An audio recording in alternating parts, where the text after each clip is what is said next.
Hello everyone. अगर आप एक रजिस्टर्ड जीएसटी टैक्स पेयर हैं और आप अपनी कंप्लाइंसेस को टाइमली बेसिस पे कर रहे हैं तो आपके लिए एक कंप्लाइंसेस और अप्लीकेबल हो सकते हैं जिसको हम जीएसटी 9 बोलते हैं। यह एक एनुअल रिटर्न है और इसका ड्यू डेट 31 दिसंबर 2025 है। आप लोग फाइल करने का प्रयास भी कर रहे होंगे, लेकिन अगर कुछ परेशानियां आ रही हों तो आइए हम इस वीडियो के माध्यम से एक एक पॉइंट को डीपली एक्सप्लेन करते हैं। अभी हम जाएंगे जीएसटी पोर्टल में सर्विस टैब में। सर्विस टैब के अंदर एक रिटर्न टैब है। रिटर्न टैब के बाद हम जाएंगे एनुअल रिटर्न का टैब है, उस पर क्लिक करेंगे तो फाइनेंशियल ईयर 2024-25 आएगा। हम इसके बारे में सीखते हैं। सर्च पे क्लिक करेंगे। अब इसमें एक क्रिटिकल पॉइंट ये है, अगर आपने रिलेवेंट फाइनेंशियल ईयर का जीएसटीआर 1 और जीएसटीआर 3 भी फाइल नहीं किया है तो आपको जीएसटीआर 9 फाइल करने के लिए अलाउ नहीं करेगा। रीजन, कुछ पॉइंट ऐसे हैं जो जीएसटीआर 9 के ऑटो कॉपलेटेड आते हैं फ्रॉम जीएसटीआर 1 एंड 3 बी से। तो आपको जीएसटीआर 9 फाइल करने से पहले उस फाइनेंशियल ईयर का 1 और 3 बी फाइल कर लीजिए। उसके बाद आप 9 पे आके फाइल करिए तो अलाउ करेगा फाइल करने के लिए। और दूसरा पॉइंट ये है, ये आप एक बार फाइल कर दे रहे हैं तो आप इसको रिवाइज नहीं कर सकते हैं।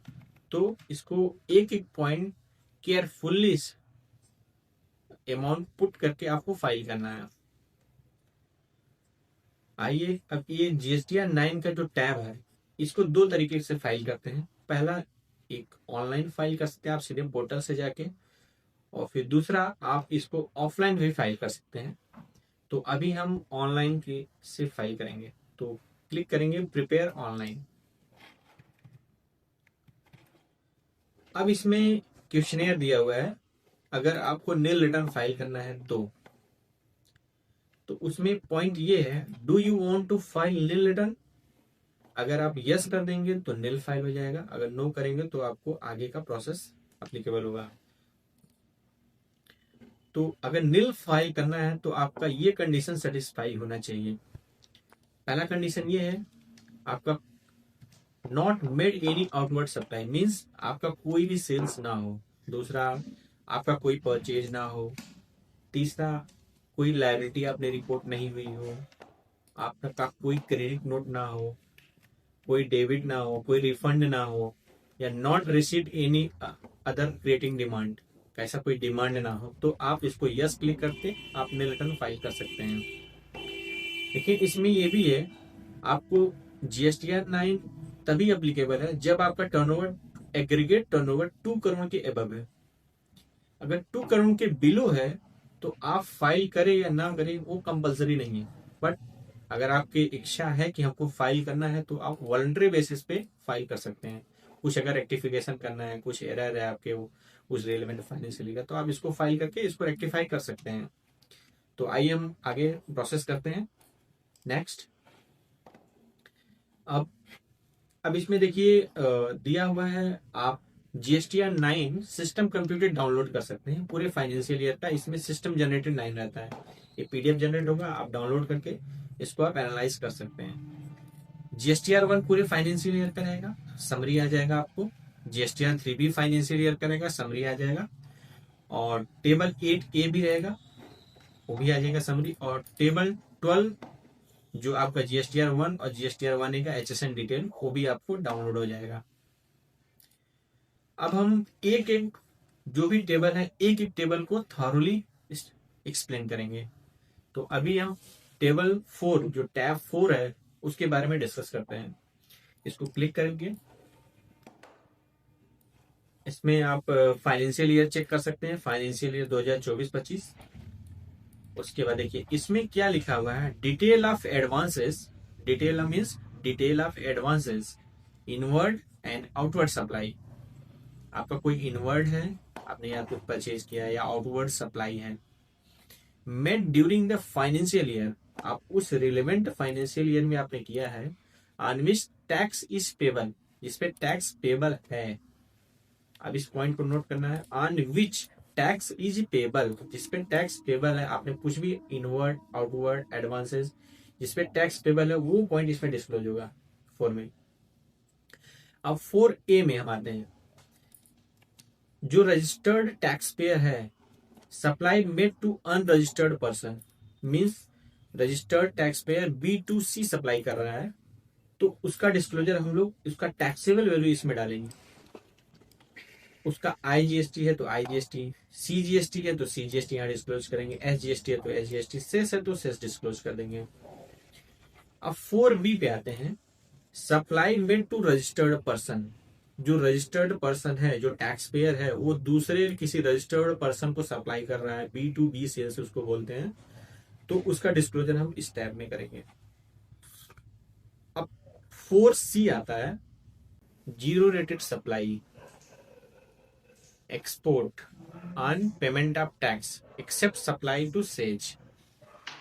तो इसमें क्या बोल रहा है, जीरो रेटेड सप्लाई। अब पॉइंट ये, इसमें ये पॉइंट ये है, zero rated supply on payment of tax. अगर आप कोई एक्सपोर्ट कर रहे हैं जीरो रेटेड सप्लाई जिसपे आप टैक्स पे कर रहे हैं, वो डिस्क्लोज होगा यहाँ पे। पहला वो डिस्क्लोज, उसका टैक्सेबल वैल्यू, उसका IGST। इसमें CGST SGST नहीं लगता है एक्सपोर्ट की कंडीशन में। अगर आप पेमेंट टैक्स को पे करके एक्सपोर्ट करते हैं तो उसमें IGST लगता है, क्योंकि ऊपर अगर देखा जाए जो इसका मेन हेडिंग है, financial year on which tax is payable, इस टैब में वही अमाउंट डिस्क्लोज होगा जिसपे टैक्स पेबल हो, अदरवाइज वो डिस्क्लोज नहीं होगा। अब आगे चलते हैं, supply to SEZ payment on tax. अब SEZ क्या है, इसको हम स्पेशल इकोनॉमिक जोन बोलते हैं। यह एक तरीके का एक्सपोर्ट ट्रेड होता है, जीरो रेटेड सप्लाई ट्रेड होता है। लेकिन अब पॉइंट ये है, अगर जीरो रेटेड सप्लाई है जिसपे टैक्स नहीं है तो यहाँ पे क्यों डिस्क्लोज हो रहा है।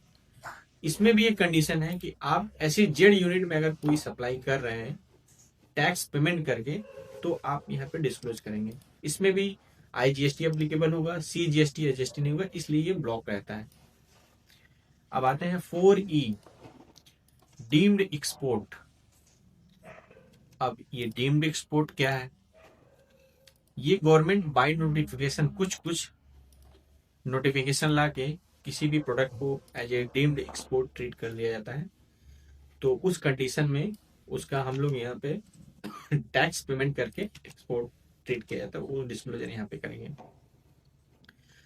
अब आता है 4F, advances on which tax has been paid and but invoices has not been issued. अगर जो रजिस्टर्ड टैक्स पेयर है, अगर किसी भी पार्टी से एडवांसेस लिया है on which tax is paid, जिस टैक्स हैज बीन पेड, जिसपे टैक्स पेमेंट है बट इनवॉइसेस नहीं इशू हुआ है, तो उसका डिस्क्लोजर हम इस टैब में करेंगे। Taxable value CGST SGST IGST cess अगर है तो हम प्रॉपर्ली इसमें डिस्क्लोज कर देंगे। अब आता है 4G, inward supply on which tax to be paid on reverse charge basis. जो रजिस्टर्ड टैक्स पेयर है कुछ इनवर्ड सप्लाई लिया है जिसपे टैक्स पे कर रहा है ऑन रिवर्स चार्ज बेसिस पे, तो उसका डिस्क्लोजर हम लोग इस टैब में करेंगे बॉक्स में। अब G1 क्या है, supply on which e-commerce operator is required to pay tax as per section 9(5).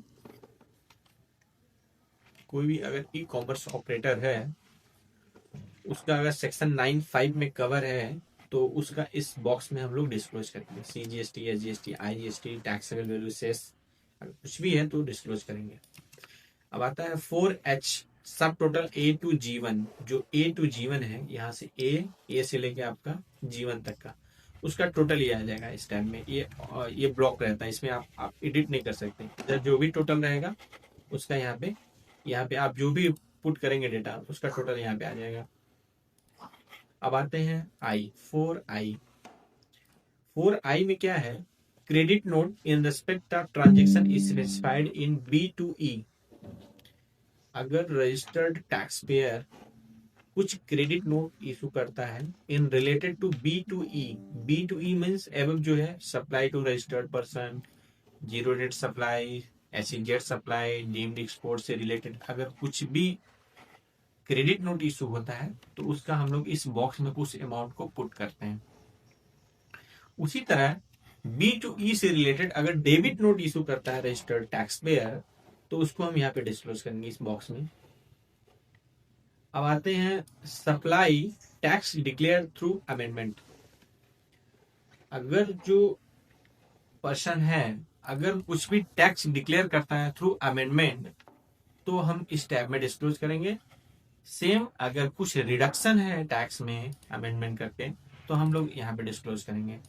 अब इसका टोटल जो है I to L, ये I हो गया और यहाँ से ये सबका टोटल यहाँ पे हो जाएगा। ये भी आपका ब्लॉक रहता है, ये ऊपर से लेके यहाँ तक का टोटल है। उसके बाद N supply and advance in which tax is to be paid H plus M, H आपका ये टोटल हो जाएगा और उसके बाद ये वाला इसका टोटल हम लोग यहाँ पे डिस्क्लोज कर देंगे सब। इसको बोला जाता है 4N। आप इसको इस पॉइंट को आप नोट कर सकते हैं। इसका इस पॉइंट का हम लोग रेफरेंस GSTR 9C में भी देते हैं। 4N GSTR 9C में इसको डिस्क्लोज किया जाता है। अगर किसी भी टैक्स पेयर को GSTR 9C एप्लीकेबल है तो इस पॉइंट को वो कंसिडर कर सकता है। आगे चल के हम भी नेक्स्ट वीडियो में हम इसको दिखाएंगे। अब अगला जो पार्ट है हम नेक्स्ट वीडियो में इसको रिलीज करेंगे क्योंकि वीडियो लंबा हो जाएगा तो आपको देखने में भी बोरिंग लगेगा। थैंक्स।